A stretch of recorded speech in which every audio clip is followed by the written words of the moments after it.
Hello guys, it's me, CyberDragon, the best commentator of all time. I am here today to debunk the worst video game review of all time. I will be commenting on the Toy Story review from the Navigator YouTube channel.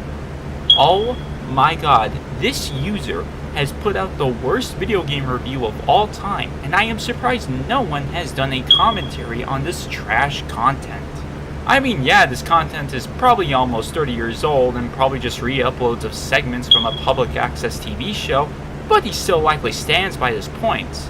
I asked a few people and they said it's fine if they still stand by their points despite the upload date. So let's start this commentary.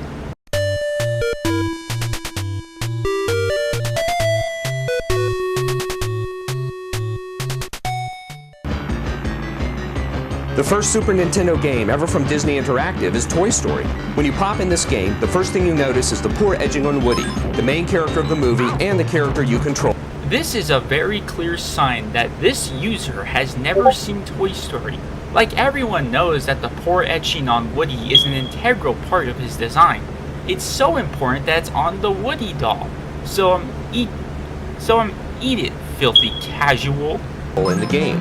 The Toy Story movie was done with Silicon Graphics computers, and the instruction booklet says the game's graphics were created with the same 3D computer models that were used in the making of the blockbuster movie. We don't know, however, if the game actually used Silicon Graphics. How on earth do you not know that? You literally just said that they used STD computers to make the game. Why on earth are you even bothering to mention this? It's computers. If SGI computers were involved, we suspect they were only used for character animation, because the backgrounds do not have the detailed quality graphics of Donkey Kong Country. As any good devoted game player knows, Donkey Kong Country was created with Silicon Graphics computers and doesn't have edging problems. What's even more strange is that Woody is the only character with edging problems. All the other characters look great. The game's packaging box advertises an intensely 3D experience, but that statement is a bit misleading because the gameplay, although varied, is often two-dimensional. It was talking about the character models, you dingus. But to be fair, you have to have a high IQ of understanding Toy Story for the Super Nintendo and Sega Genesis. One question still remains. Why didn't Disney Interactive use Silicon Graphics computers for the entire game? Were they too expensive? I don't think so. Come on, Big Disney is one of the richest corporations in the country. Let's get real here. The only explanation we can think of is that Disney Interactive did not use SGI computers because the graphics could not be handled by the Genesis for the Genesis version. Maybe that's why the game has nowhere near as many colors and detailed graphics as Donkey Kong. However, even that explanation doesn't seem plausible because Disney would have to be insane to pass up the chance of creating another Donkey Kong Country. It's clear how stupid you are that you think Conky Donk Country is innovative when 3D Balls is much more innovative than that death trap. Besides, the Genesis version and the Super NES version don't have to be exactly the same, so what's the big deal? Disney certainly has the money to make another Donkey Kong Country, but unfortunately, they blew it. Another thing that confuses us is Disney's marketing strategy. Since Pocahontas appeared in the theaters before Toy Story, why did the Toy Story video game come out before the Pocahontas game? Perhaps the Pocahontas game is being saved until the movie is released on video for some sort of joint marketing. I know, right? They make games based on trash movies like Beauty and the Beast, Aladdin, and The Lion King, but they never made a game based on the best Disney movie, Bongo the Bear. Strategy. The last negative thing we have to say about this game is about the play control. In the third level, players will start foaming at the mouth when they can't jump up to the rope at the top of the screen. No matter how fancy you get in trying to bounce off the ball and up to the rope, you will most likely not reach the darn thing. This kind of play control flaw is inexcusable, since Disney should have noticed it and fixed it. Realistically, you could end up trying 20 times to get Woody to grasp that stupid rope before you actually get it. You might get so mad at Toy Story that you may want to slam Doom into your Super NES and take out your anger by shooting a bunch of evil aliens. Then again, Doom is an extremely difficult game, so it might just make the problem worse.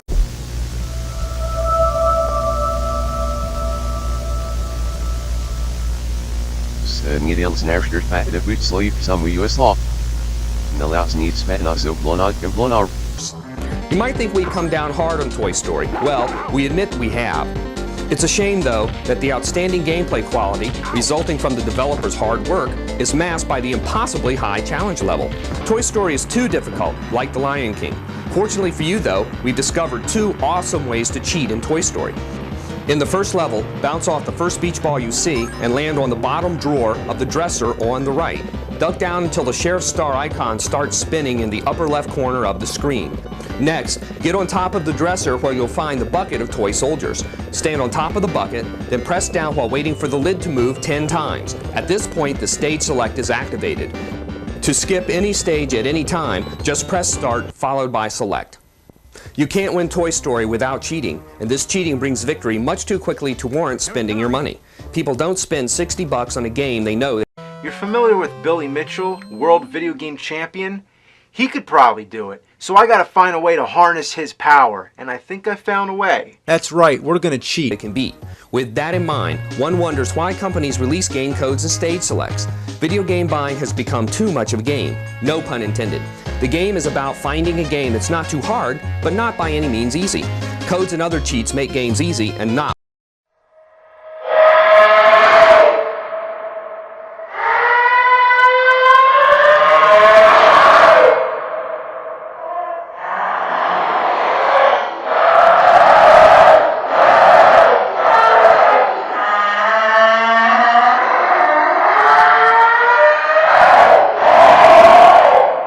worth buying.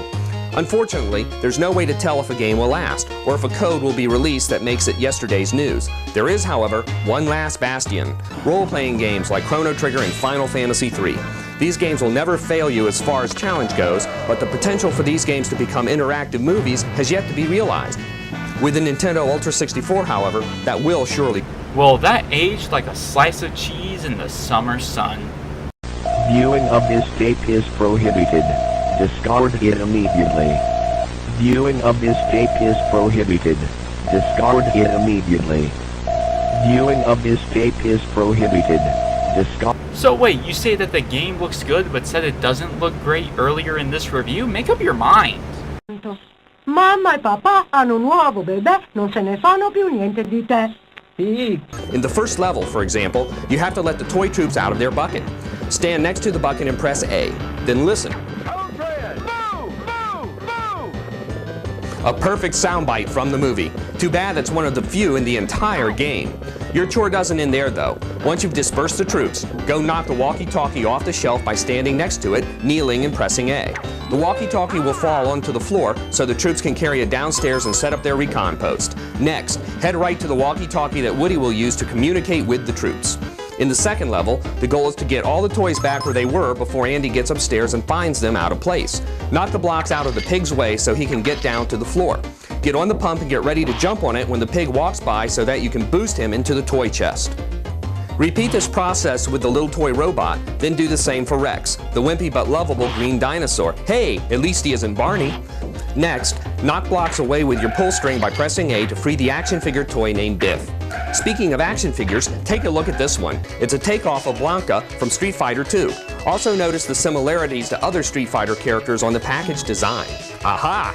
We caught these guys ripping off Capcom. Anyway, let's get back to toy.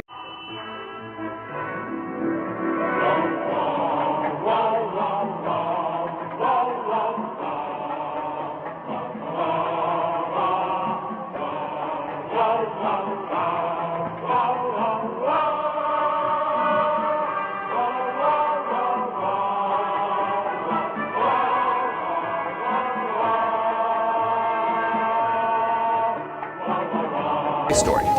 Once Biff is free, he will push the bucket over to the crane. The crane will then raise the bucket so the remote control race car can pass underneath. Biff and the car will get back to their place under the bed. So all that's left for you is to get to your place.